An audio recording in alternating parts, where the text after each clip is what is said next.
नमस्कार, मैं डॉक्टर विवेक कुमार +2 शिक्षक गया गाइडेंस प्रोग्राम के क्रैश कोर्स में आप लोगों का स्वागत है।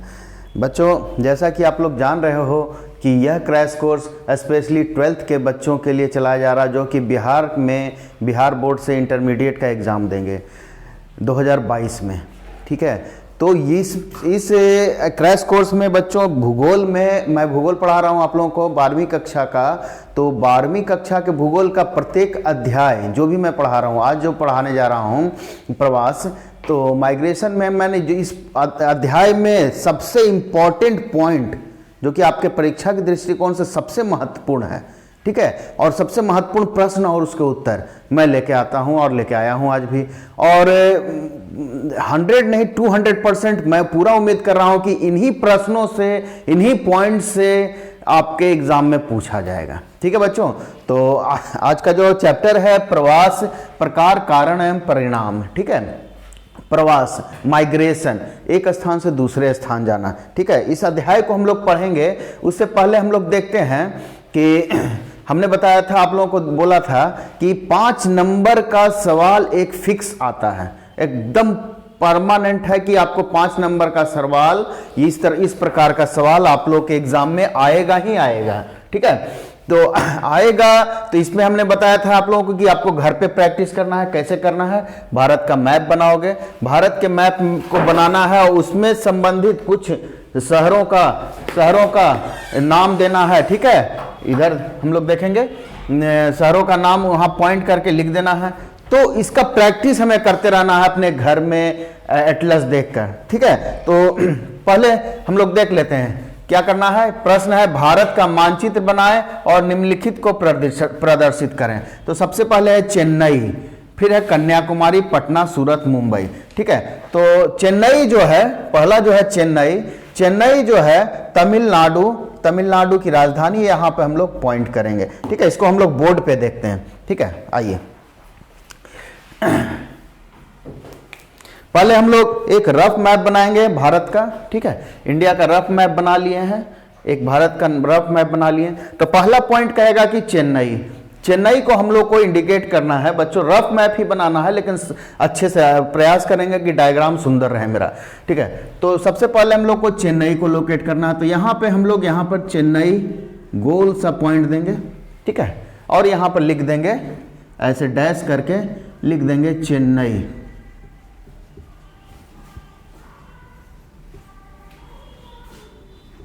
ठीक है, चेन्नई। उसके बाद दूसरा कहता है कन्याकुमारी।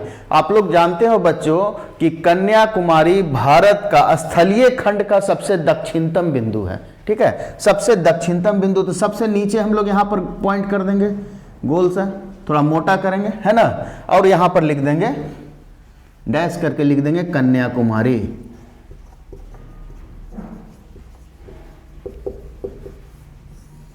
उसके बाद जो है बच्चों पटना आप जान रहे हो कि बिहार की राजधानी है। पटना को यहाँ पर, ये बिहार का पोर्शन है, यहाँ पर बिहार राज्य है, तो यहाँ पे पटना गोल करेंगे। ठीक है, और यहाँ डैश करके हम लोग लिख देंगे पटना। उसके बाद सूरत जो है बच्चों गुजरात में है, और सूरत में बता दूं वस्त्र उद्योग के लिए बहुत ही प्रचलित है सूरत। ठीक है, और यहाँ पे डायमंड, हीरे की कटिंग होती है और पॉलिश होती है। भारत में सबसे ज्यादा हीरे की कटिंग और पॉलिश कहाँ होती है? तो सूरत में होती है। और कपड़े का निर्माण भी बहुत ज्यादा यहाँ सूरत में होता है। तो सूरत यहाँ पर हम लोग, ठीक है, गोल सा करेंगे इंडिकेट, और उसको यहाँ पर डैश करके लिख देंगे सूरत। अगला है मुंबई भी हम लोग जान रहे हैं महाराष्ट्र की राजधानी है। यहां पर गोल करेंगे और इसको डैश करके लिख देंगे मुंबई।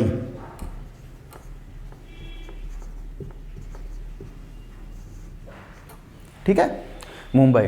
तो इस तरह आपको मानचित्र बनाकर सब जगह इंडिकेट कर देना है। ठीक है, तो ये हो गया आपका 5 नंबर का सवाल। अब इसके बाद हम लोग अध्याय की शुरुआत करेंगे। ठीक है, आपका जो अध्याय है वो है प्रवास, प्रकार, कारण एवं परिणाम। ठीक है, तो इस पे हम लोग देखते हैं। सबसे पहले तो मैं बता दूं कि पिछले अध्याय में पिछला जो हम लोग मानव भूगोल के मूल सिद्धांत पढ़े तो उसमें भी हम लोग माइग्रेशन के विषय में, प्रवास के विषय में पढ़े थे।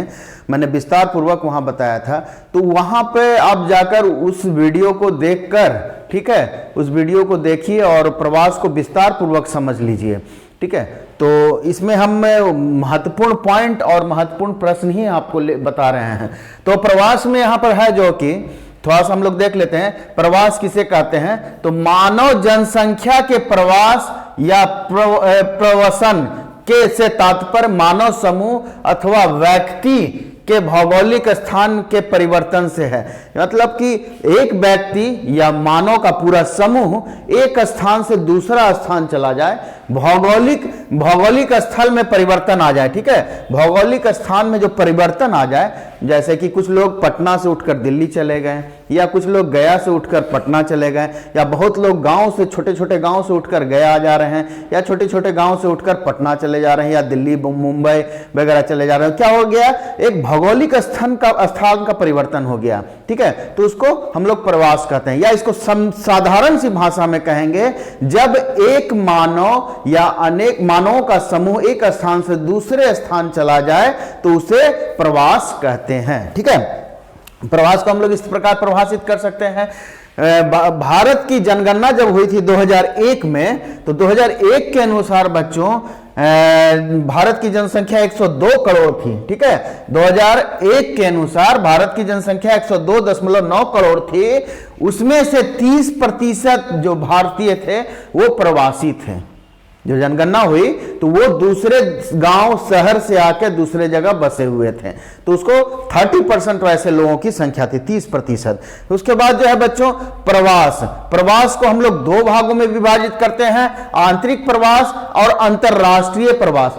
आंतरिक प्रवास क्या होता है? जब देश के अंदर एक स्थान से दूसरे स्थान जब हम लोग जाते हैं तो उसको कहते हैं आंतरिक प्रवास है, ठीक है। और अंतरराष्ट्रीय प्रवास क्या होता है? एक राष्ट्र से, यानी एक देश से दूसरे देश चले जाना, एक राष्ट्र से दूसरे राष्ट्र चले जाना, उसको अंतरराष्ट्रीय प्रवास कहते हैं। जैसे भारत से बहुत लोग अमेरिका, इंग्लैंड, जर्मनी, फ्रांस जाकर बस गए हैं, और उसी प्रकार भारत में ही बहुत सारे विदेशी आके बसे हुए हैं, जैसे कि बांग्लादेशी, नेपाली, पाकिस्तानी, चीन के लोग, जापान के लोग या बर्मा के लोग, बहुत सारे लोग आके हमारे यहां बसे हुए हैं, तो वो भी प्रवासी हैं, अंतरराष्ट्रीय प्रवासी कहलाएंगे। तो इसको हम लोग देखते हैं बारी बारी से। यहां से एक सवाल आता है बच्चों, दीर्घोत्तरीय प्रश्न। दीर्घोत्तरीय प्रश्न इस तरह आएगा कि अंतरराष्ट्रीय एवं अंतरराज्यीय प्रवास में अंतर स्पष्ट कीजिए। आंतरिक प्रवास को ही अंतरराज्यीय प्रवास कहते हैं। मतलब एक राज्य के अंदर, बिहार राज्य है, बिहार राज्य के अंदर ही लोग एक स्थान से दूसरे स्थान प्रवास करेंगे। मतलब राज्य का सीमा तोड़ के दूसरे राज्य में नहीं जाएंगे, तो उसको कहते हैं अंतरराज्यीय प्रवास। सॉरी, उसको अंतरराज्यीय प्रवास नहीं करेंगे, उसको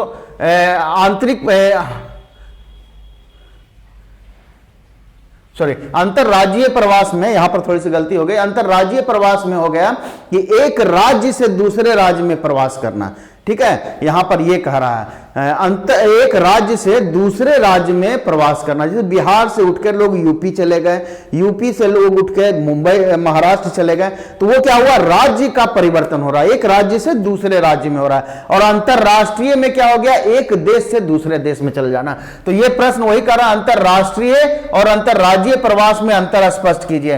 तो अंतरराज्यीय प्रवास या आंतरिक प्रवास दोनों सेम चीज है, ठीक है। तो आंतरिक प्रवास, भारत में आंतरिक प्रवास को हम लोग चार वर्गों में विभाजित करते हैं। भारत के अंतरराज्यीय प्रवास या आंतरिक प्रवास को हम लोग 4 वर्गों में विभाजित करते हैं, ठीक है। 4 धाराएं, मतलब जो प्रवास हो रहा है उसको हम लोग धारा शब्द दिए हैं, ठीक है। एक स्थान से दूसरे स्थान चले जा रहे हैं, उसको धारा बोले। तो 4 धाराओं में विभाजित किए हैं। 4 धाराएं कौन कौन सी है? ग्राम से ग्राम प्रवास, यानी गांव से गांव में प्रवास, एक गांव से दूसरे गांव में प्रवास, उसको कहते हैं ग्राम से ग्राम प्रवास। दूसरा है गांव से, ग्राम से नगरों में प्रवास, गांव से नगर में प्रवास, ठीक है। तीसरा है नगर से नगर में प्रवास, एक शहर से दूसरे शहर में प्रवास कर जाना, जैसे पटना के लोग दिल्ली चले गए या दिल्ली के बहुत सारे लोग पटना आ गए, तो वो हो गया। चौथा है नगर से गांव में प्रवास कर जाना, यानी कि बहुत सारे लोग पटना से उठकर छोटे से गांव में अपने चले गए, ठीक है, या बहुत सारे लोग भागलपुर से उठकर छोटे से अपने गांव में चले गए, किसी व्यापारिक दृष्टिकोण से, व्यापार के दृष्टिकोण से या अपने रोजगार के दृष्टिकोण से, ठीक है, बहुत सारे कारण हो सकते हैं, या विवाह हो जाता महिलाओं को, उसके लिए हम लोग विस्तार से इसको पढ़ेंगे, एक एक पॉइंट को हम लोग विस्तार से पढ़ते हैं, ठीक है। पहला था हम लोगों ने देखा ग्राम से ग्राम प्रवास, ठीक है, ग्राम से ग्राम प्रवास यानी कि एक गांव से दूसरे गांव में जाना। तो एक गांव से दूसरे गांव में मनुष्य क्यों जाएगा, कब जाएगा, ठीक है, जब उसका रोजगार लग जाएगा। तो यहां मुख्य जो है हमारी जो भारत की आबादी है 102 करोड़, या अभी 2011 के अनुसार 121 करोड़ है, तो उसमें आधा पुरुष है, लगभग आधा महिला की जनसंख्या है। तो आधी महिला की जनसंख्या है, बच्चों ध्यान से सुनो इसको, आधी महिला की जो जनसंख्या है उसमें से सभी महिलाओं की शादी होती है। विवाह के उपरांत क्या होता है, महिला अपने घर को छोड़कर, अपने देश को, अपने गांव को, अपने राज्य को छोड़कर जहां शादी होता है वहां चली जाती है ना। तो एक गांव से दूसरे गांव महिलाओं का क्या हो गया, प्रवास हो गया। जिन महिलाओं की शादी हो गई, एक शहर से दूसरे शहर में अगर शादी हो गई तो उनका एक दूसरे शहर में प्रवास हो गया। तब ना वो लोग वोटर आईडी का में अपना नाम सुधरवाने लगते हैं, आधार कार्ड में एड्रेस सुधरवाने लगते हैं। क्यों? क्योंकि अब उनका परमानेंट एड्रेस कौन सा हो गया, जहां विवाह स्थल हो गया, जहां विवाह होके गई। तो कहने का मतलब जो है कि अधिकांश महिलाओं का प्रवास हो रहा है। पुरुष प्रवास कब कर रहे हैं, रोजगार के दृष्टिकोण से, व्यापार के दृष्टिकोण से, या नौकरी चाकरी के दृष्टिकोण से। लेकिन महिलाओं का प्रवास क्यों हो रहा है, क्योंकि उनकी शादी हो रही है। और हमारे भारत में, समाज में, संस्कृति में है कि महिलाओं की शादी होगी तो पुरुषों के यहां जाकर रहेंगी। तो ये हो गया बच्चों। तो गांव से गांव प्रवास में महिलाओं की संख्या सर्वाधिक है। क्यों ना हो, क्योंकि गांव से गांव दूसरे गांव में शादी हो रही है। तो यहां पर ध्यान रखेंगे, यह प्रश्न आता है लघुत्तरीय में या ऑब्जेक्टिव में, ठीक है। तो गांव से गांव में प्रवास किनका होगा, सबसे ज्यादा महिलाओं का। और क्यों होगा, उसका कारण है विवाह। दूसरा जो है ग्रामीणों से नगरीय प्रवास, ग्राम से नगरीय प्रवास। तो ग्राम से, एक गांव से दूसरे शहर में जो प्रवास हो रहा है उसमें जो है पुरुषों की संख्या अधिक है। क्यों? क्योंकि पुरुष जो है गांव से रोजगार के, व्यापार के दृष्टिकोण से नगर में प्रवास कर रहे हैं, ठीक है। तो यहां पर याद रखिएगा। और खासकर अंतरराज्यीय प्रवास होता है पुरुषों का। क्या होता है, एक राज्य से दूसरे राज्य में जाकर पुरुष काम करते हैं या रोजगार लेते हैं, सबसे अधिक है दूसरा में। तीसरा में नगर से नगरीय प्रवास, एक शहर से दूसरे शहर में प्रवास की बात करेंगे तो यहां पर फिर से वही आ जा रहा है कि इसमें भी महिलाएं जो है पुरुषों से आगे। एक अभी डाटा दिखाएंगे, डायग्राम दिखाएंगे, उसमें आपका ये सारा क्लियर हो जाएगा। उसके बाद है नगर से नगर हो गया। उसके बाद जो है नगरीय से ग्रामीण प्रवास, एक नगर से गांव में। तो नगर से कोई, शहर से कोई गांव जाना चाहता है आज की तारीख में, क्योंकि बहुत सारी सुविधाएं हैं, मूलभूत सुविधाएं, स्वास्थ्य, शिक्षा, तो बहुत कम लोग जाते हैं इस क्षेत्र में, इसमें शहर से गांव में। वही जाएंगे जो महिलाएं, जिन महिलाओं की शादी किसी गांव में हो गई, वो तो जाना ही है उनको।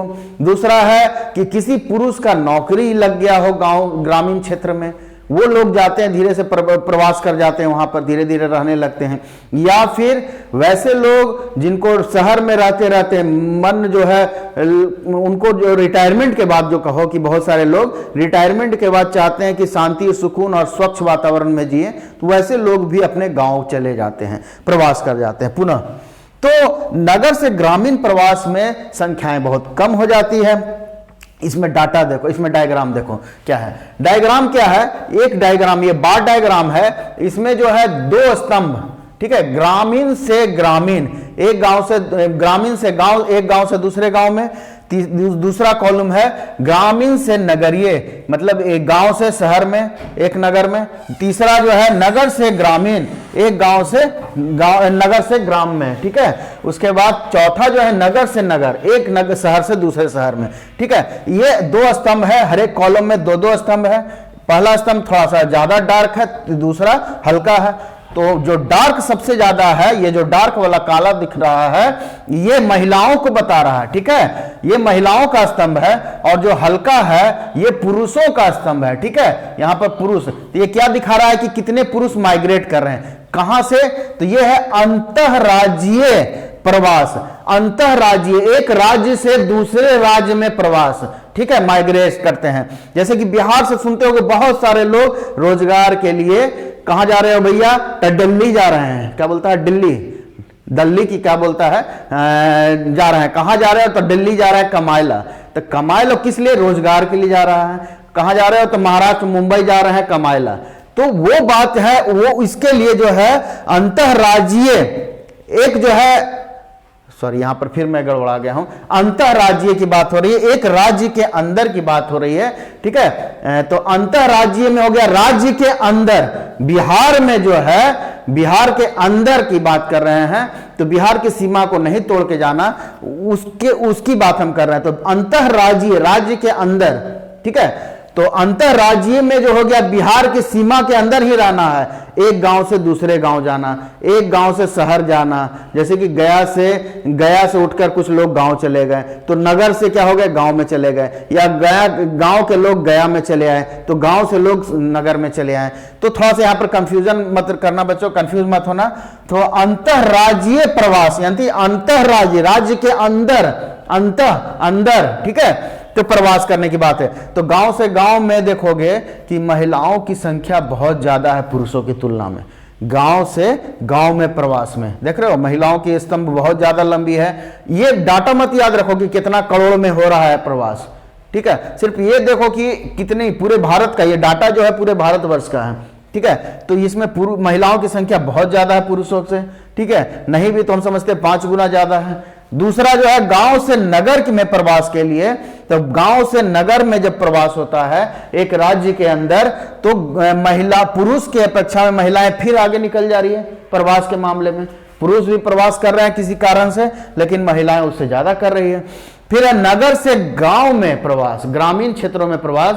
तो वहां भी आप देखोगे कि एक शहर से गांव में जाने के लिए प्रवास की बात है, तो वहां भी महिलाएं पुरुषों को पीछे छोड़ दे रही हैं, महिलाएं आगे निकल जा रही हैं, ठीक है। दूसरा चौथा कारण जो है नगर से नगर में प्रवास, एक शहर से दूसरे शहर में प्रवास। तो वहां भी देखोगे कि महिलाएं पुरुषों को पीछे छोड़ दे रही है। अंतरराज्यीय, राज्य के अंदर की बात कर रहे हैं, तो चारों फैक्टर में, चारों प्रवास में, चारों प्रकार के प्रवास में जो है महिलाएं पुरुष को पीछे छोड़ दे रही है, ये ध्यान रहे, ठीक है। राज्य के अंदर की बात करें, अंतरराज्यीय में। लेकिन जैसे ही हम लोग बात करेंगे अंतरराज्यीय प्रवास, यानी कि राज्य के, एक राज्य से दूसरे राज्य की बात अब हम करने जा रहे हैं, तो यह डाटा दिखा रहा है आपको अंतरराज्यीय प्रवास का, एक राज्य से दूसरे राज्य में प्रवास। तो इसमें है गांव से गांव में महिलाएं फिर पुरुषों को पीछे छोड़ दे रही है।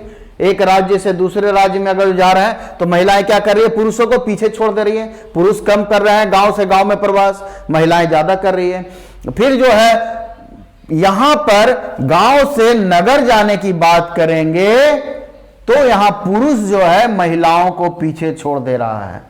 एकमात्र जगह है जहां की पुरुष जो है महिलाओं से सबसे ज्यादा प्रवास कर रहे हैं, किसमें, गांव से नगर जाने में, दूसरे राज्य के शहरों में जाने में पुरुष महिलाओं को पीछे छोड़ दे रहा है। उसके बाद जो है नगर से गांव आने की बात करेंगे, कोई शहर से गांव आ रहा है, तो उस केस में महिला और पुरुष का दोनों का जो है सामान्य स्थिति है। जितना महिला प्रवास कर रही है उतना ही पुरुष प्रवास कर रहा है। तो ये सब देखिए ऑब्जेक्टिव में पूछ सकता है कि नगर से गांव में प्रवास किनका ज्यादा होता है या किनका ज्यादा नहीं होता है, या दोनों का सामान्य होता है। तो नगर से गांव में प्रवास, ये शब्द जरूर देखना बच्चों, अंतरराज्यीय पूछ रहा है या अंतरराज्यीय पूछ रहा है या अंतरराष्ट्रीय पूछ रहा है, इन्हीं के आधार पे आप जवाब दोगे, ठीक है। तो अंतरराज्यीय की बात है तो नगर से गांव में दोनों की बात सामान्य रहेगी। फिर जो है नगर से नगर में प्रवास की बात करेंगे, तो यहां महिलाएं फिर जो है पुरुष को पीछे छोड़ दे रही है। तो यहां पर सवाल यह बन सकता है कि गांव से नगर जाने में कौन सबसे ज्यादा प्रवास कर रहा है, महिला या पुरुष। तो सबसे ज्यादा प्रवास कौन कर रहा है? पुरुष। एक ही जगह प्रवास सबसे ज्यादा पुरुष का हो रहा है, बाकी सभी जगहें महिलाएं पुरुष को पीछे छोड़ दे रही है, क्योंकि आधी आबादी महिलाओं की है भारत में, और उनकी शादी होती है, विवाह होता है, और विवाह उपरांत वो ससुराल जाते हैं। तो किसका माइग्रेशन सबसे ज्यादा होगा? प्रवास महिलाओं का। ठीक है, अब जो है अंतरराष्ट्रीय प्रवास की हम बात कर रहे हैं। ठीक है बच्चों, अगला पॉइंट जो है हमारा अंतरराष्ट्रीय प्रवास। सवाल क्या था कि अंतरराज्यीय और अंतरराष्ट्रीय प्रवास में अंतर क्या है बताइए। तो अंतरराज्यीय प्रवास का अंतर वो लिख दोगे, फिर अंतरराष्ट्रीय प्रवास के विषय में ये लिख दोगे, दोनों का अंतर क्लियर हो जाएगा। अंतरराष्ट्रीय प्रवास में एक राष्ट्र से दूसरे राष्ट्र में प्रवास जब होता है तो उसे अंतरराष्ट्रीय प्रवास कहते हैं। वर्ष 2001 के अनुसार भारत में विश्व की विभिन्न देशों से लगभग, भारत के अंदर की बात कर रहा है, विभिन्न देशों से लगभग 50 लाख लोग आकर रह रहे हैं। ठीक है, ठीक है, भारत में विश्व के विभिन्न देशों से, बहुत सारे देश से भारत में भी आके लोग रहते हैं। आप कहोगे सर भारतीय हम लोग चाहते हैं विदेश जाके बसें, लोग भारत में आके बसते हैं, तो बिल्कुल सही बात है, विदेशों से भी लोग आकर भारत में बस रहे हैं। ठीक है, उसमें जो है 50 लाख, उनकी संख्या जो है लगभग 50 लाख है 2001 के अनुसार, 2001 की जनगणना के अनुसार। और उसमें भी जो 96%, 96% अप्रवासी हैं वो हमारे पड़ोसी देश के हैं। पड़ोसी देश कौन कौन से? बांग्लादेश, उसके बाद में ये पाकिस्तान, फिर बर्मा या फिर चीन, ये सभी देशों से हमारे यहाँ आकर बहुत सारे लोग बसे हुए, नेपाल, श्रीलंका इत्यादि से। तो उसके बाद जो है क्या हो गया? अप्रवास में 96%। उसके भारत से भी लोग कुछ उठकर दूसरे देशों में जाकर बसे हुए हैं, उसे उत्प्रवास कहते हैं। ठीक है, भारत से दूसरे देशों में जाकर बस जाना उसे उत्प्रवास कहते हैं। और ये जो है विश्व में भारतीयों की संख्या 2 करोड़ के लगभग है, और 110 देशों में जाकर भारतीय बसे हुए हैं। पूरे विश्व में 110 देश आप घूमोगे तो वहां भारतीय आपको निश्चित रूप से मिलेंगे, और उसकी संख्या, भारतीयों की संख्या 2 करोड़ है। ठीक है, तो एक बच्चे 2 शब्द यहां आ रहा है। पहला जो आ रहा है आपका अप्रवास, और दूसरा जो आ रहा है उत्प्रवास। ये दोनों को हमने विस्तार पूर्वक डिफाइन किया था पिछली वीडियो में। ठीक है, लेकिन आप जान लो, अप्रवास मींस आने वाली जनसंख्या, दूसरे स्थान मतलब कि आप जैसे कि हम गया में हैं, गया में बहुत सारी जनसंख्या गांव से उठ के आ रही है, कुछ लोग शहर से भी, दूसरे शहर से भी उठ के आ रहे हैं, तो उसको जो आके गया में बस गए उसको कहते हैं अप्रवास, यानी वो आके प्रवासित हो गए, अप्रवास। और कुछ लोग गया से उठकर दिल्ली, मुंबई या फिर विदेशों में ब्रिटेन, इंग्लैंड या फिर जापान, जर्मनी, फ्रांस, अमेरिका, ये सब में जाके बस गए तो उसको कहते हैं उत्प्रवास। गया से उठ के कहां चल गए?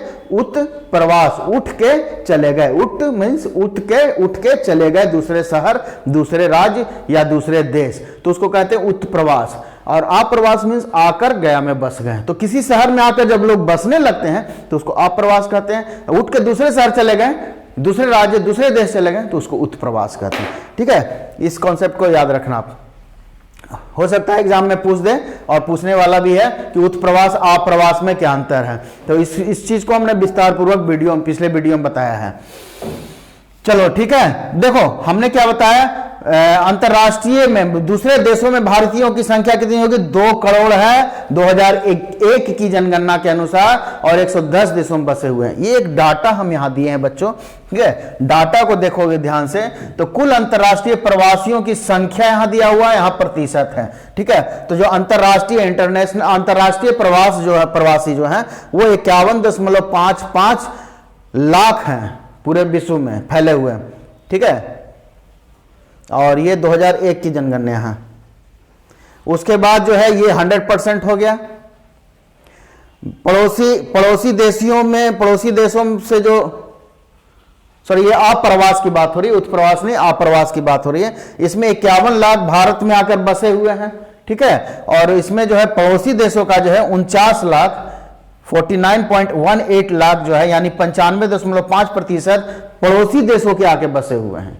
ठीक है, और अब देखते हैं पड़ोसी देशों में से कौन कितने देश से लोग आके बसे हैं। तो देखोगे कि बांग्लादेश से सबसे ज्यादा लोग यानी 30.85 लाख लोग भारत में आके बसे हुए हैं। इनका प्रतिशत है 59.8%, यानी कि 60%। आपसे पूछा जा सकता है कि किस पड़ोसी देश से सबसे ज्यादा लोग आकर भारत में बसे हुए हैं, तो वो बांग्लादेश से हैं। कितना प्रतिशत है, तो वो 60% है।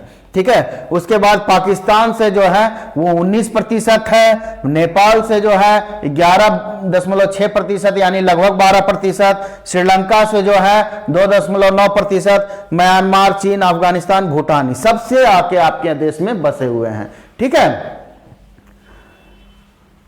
अब जो है नेक्स्ट जो है पॉइंट बच्चों, अगला पॉइंट जो है महत्वपूर्ण पॉइंट आपके एग्जामिनेशन दृष्टिकोण से, वो है प्रवास के कारण।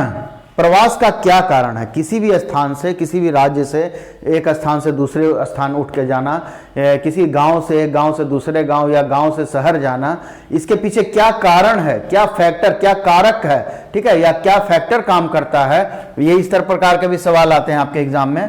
तो उसका उत्तरदायी जो प्रवास का जो उत्तरदायी है, ये 4 फैक्टर है। ठीक है, सबसे पहला है भौतिक कारण, दूसरा है आर्थिक कारण, तीसरा है सामाजिक सांस्कृतिक कारण, चौथा है राजनीतिक कारण। ये चारों महत्वपूर्ण कारण है। ठीक है, ये चारों को कारक को आप कारण को लिखना है। पहला कारण हम लोग देखते हैं भौतिक कारण। क्यों भौतिक कारण के रूप? भौतिक कारण क्या होता है? भौतिक कारण मतलब कि वहां का फिजियोग्राफी, किसी भी स्थान का। अब कहीं पर बाढ़ आ गया तो बाढ़ से लोग परेशान होकर दूसरे राज्य या दूसरे गांव, दूसरे शहर जाने लगते हैं, भागने लगते हैं, या उसी बाढ़ में रह जाते हैं। नहीं रहते हैं, वो तो दूसरे शहर जाएंगे ही जाएंगे। तो उसको क्या कहते हैं कि वो भौतिक कारण के कारण जो है बाढ़, भूकंप, ज्वालामुखी या अति बहुत ज्यादा बारिश भी हो रही है, कहीं पर बहुत ज्यादा बारिश होते रहती है, तो वहां से भी लोग एक स्थान से प्रवास कर जाते हैं दूसरे स्थान को। तो ये सब भौतिक कारण है, भौतिक कारण है। ठीक है, और सबसे ज्यादा भारत की बात करेंगे हम लोग, क्योंकि भारत के विषय में पढ़ रहे हैं, तो सबसे ज्यादा अगर जो भौतिक कारण से, किसी भौतिक कारण से भारत में प्रवास होता है, तो वो है बाढ़ और सूखा या अकाल। ठीक है, कहीं पे बाढ़ बहुत ज्यादा आ रहा है। देखे, जैसे कि उदाहरण में आप देखते हो बिहार में गंगा के उत्तर में, उत्तर बिहार जिसको हम बोल रहे हैं, उत्तर बिहार में अक्सर सुनते होगी कि बाढ़ आता है। कोसी नदी, कमला बलान नदी से बहुत ज्यादा बाढ़ वहां आता है, और लोग वहां से उठकर दूसरे नगर, दूसरे शहर, दूसरे राज्य में जाकर प्रवास कर जाते हैं, वहीं पर रोजगार ढूंढते हैं। ठीक है, तो सबसे ज्यादा भौतिक कारण कौन सा है? बाढ़ और अकाल है। अगला पॉइंट जो है आर्थिक कारण। ठीक है, आर्थिक कारण में हम लोग देखते हैं कि रोजगार, आर्थिक मीन्स कि पैसा के कारण, कौन सा कारण? रोजगार, कृषि, उद्योग, परिवहन, व्यापार इत्यादि के दृष्टिकोण से, इत्यादि के लिए कहो कि एक स्थान से दूसरे स्थान जा रहे हैं। ठीक है, कि भाई हमें रोजगार बेहतर से बेहतर मिले, व्यापार हम बेहतर से बेहतर कर सकें, क्योंकि आज का युग बच्चों आर्थिक युग है। पैसा है आपके पास तो सारी सुख सुविधाएं हैं, सारी मूलभूत सुविधाएं और सुख है।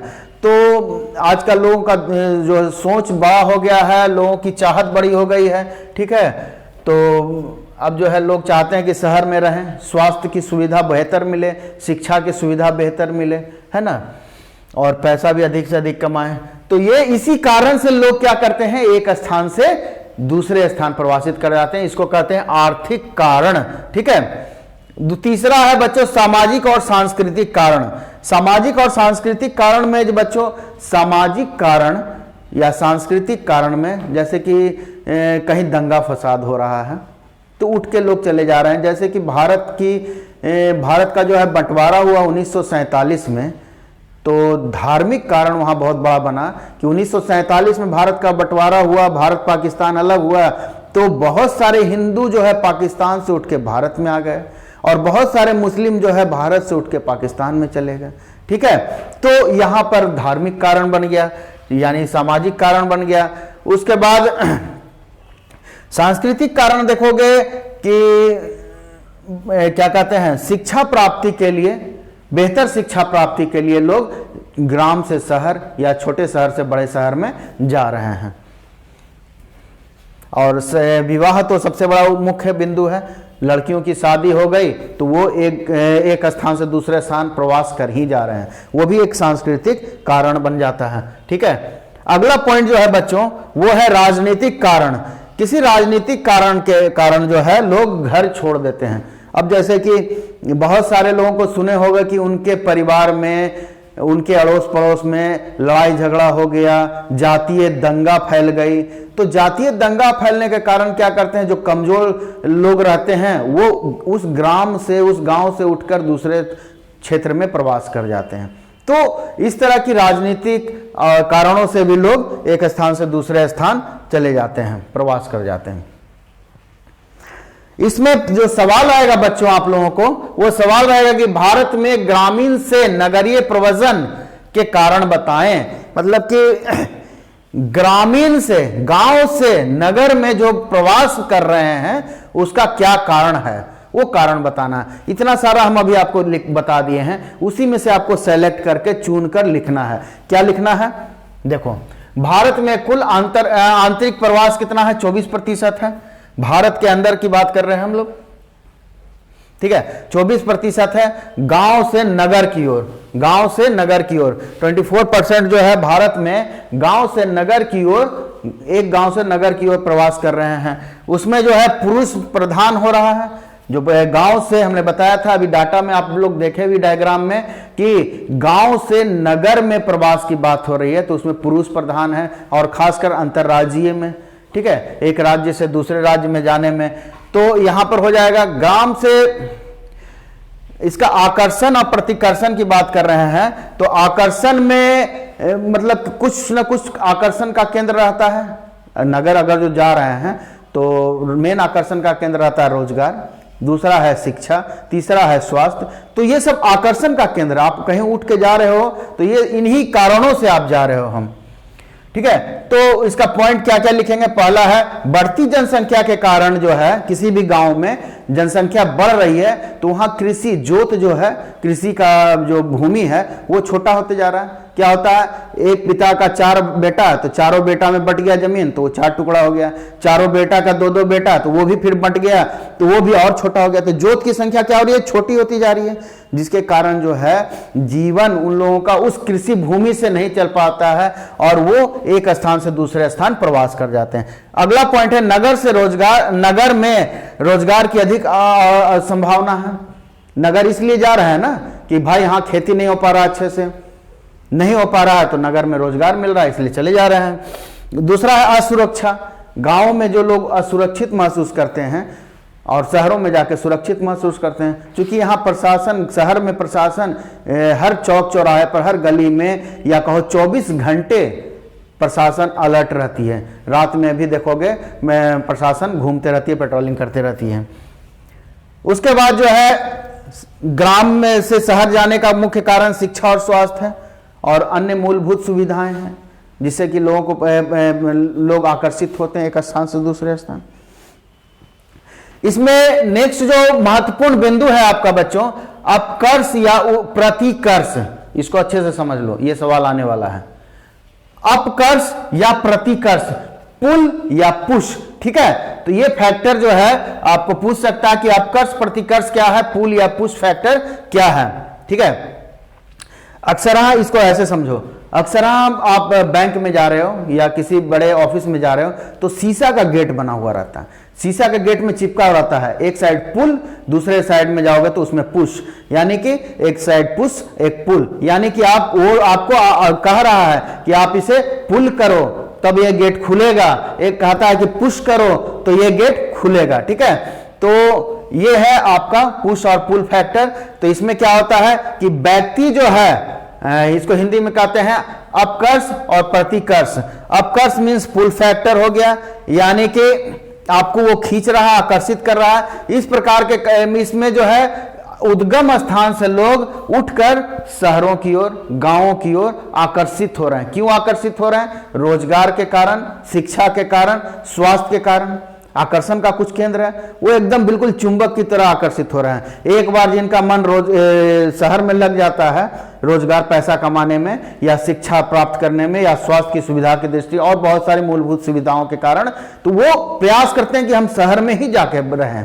ठीक है, तो वो क्या हुआ, अट्रैक्शन, आकर्षण का केंद्र होता है। बिल्कुल कहते हैं कि चुंबक की तरह वो शहर की ओर खींचा हुआ चला आता है, तो उसे कहते हैं अपकर्ष या पुल फैक्टर। ठीक है, उसके बाद जो है रोजगार के अवसर, अन्य सुविधाएं हो गई। उसके बाद पुश फैक्टर में जो है बच्चों वो उसे ढकेलता है। पुश फैक्टर में, या हिंदी में कहते हैं इसको प्रतिकर्ष, कि अगर जो आप गांव में हैं तो आपको गांव आपको वहां से भगा रहा है, उसे ढकेल रहा है। कौन ढकेल रहा है? गांव में रहने वाला फैक्टर, कारक, जो कि आपके लिए बहुत ही नेगेटिव है, आपको जो है जिससे आप परेशान हो। ठीक है, तो वो है आपका सबसे बड़ा भूखमरी है, रोजगार नहीं है, भूखमरी है, शिक्षा नहीं है वहां पर, स्वास्थ्य की सुविधा नहीं है। इन कारणों से आपको जो है गांव बाहर ठेलना चाह रहा है। आप भी चाह रहे हो कि नहीं हम गांव से बाहर चले जाएं, तो वहां क्या हो रहा है, गांव आपको गांव ने ढकेल रहा है। कहने का मतलब ये है कि गांव से आप उठ के जाना चाह रहे हो। ये सब फैक्टर जो है गांव में, ये सब जो है आपको ढकेल रहा है। तो जो चीज यहां आप लिखोगे पुल फैक्टर में, अपकर्षण में, उसका ठीक उल्टा यहां पर पुश फैक्टर में लिख देना है आपको। ठीक है, इस तरह का एक डायग्राम जरूर बना देना बच्चों कि प्रतिकर्ष कारक जो है ढकेलता है, उसे पुश करता है, और पुल फैक्टर उसे आकर्षित करता है। ठीक है, तो ये हो गया आपका पुल फैक्टर और पुश फैक्टर। यहां पर कहीं भी आपको समझ में आए बच्चों, आप YouTube में आप पूछ सकते हो सवाल हमसे, उसके लिए हम जवाब देंगे। उसके बाद नेक्स्ट प्रश्न बनता है बच्चों, प्रवास से संबंधित किन्हीं 3 प्रतिकर्ष कारकों का उल्लेख करें। अभी अभी हमने प्रतिकर्ष कारक बताया। ठीक है, तो 3 प्रतिकर्ष कारक जो है उसमें आपको सवाल का जवाब दे देना है। भारत में प्रवास के प्रतिकर्ष कारक जो है मुख्य रूप से ग्रामीण से नगरीय क्षेत्र होते हैं। लोग क्यों जा रहे हैं, कहां से कहां जा रहे हैं? मुख्य रूप से गांव से नगर, नगर से नगर भी प्रवास हो रहा है लेकिन कम हो रहा है। ठीक है, कौन कौन सा फैक्टर है? मैंने यहाँ 5 फैक्टर दे दिया आपको, यहाँ से 3 ही फैक्टर मांग रहा है, 3 ही कारक मांग रहा है, तो उसमें लिख दोगे रोजगार के अवसर के तलाश में लोग चले जाते हैं गांव से शहर की ओर, आकर्षित हो रहे हैं। कृषि भूमि की में जनसंख्या के बढ़ते दबाव के कारण जो है लोग शहर की ओर जा रहे हैं रोजगार की तलाश में। तीसरा जो है स्वास्थ्य और शिक्षा के, गांव में जो है स्वास्थ्य और शिक्षा जो है दोनों निम्न स्तर पे है, तो दोनों गांव में लेकिन निम्न स्तर पे हैं। उच्च स्तर के लिए शिक्षा और स्वास्थ्य के लिए वो दूसरे शहर या बड़े शहर में जा रहे हैं। प्राकृतिक आपदाएं, गांव में जो है बाढ़, सूखा या फिर भूकंप वगैरह आ गया तो उसके कारण से भी लोग दूसरे शहर या नगर में जा रहे हैं। अगला है जो है सामाजिक संघर्ष और वर्ग भेदभाव।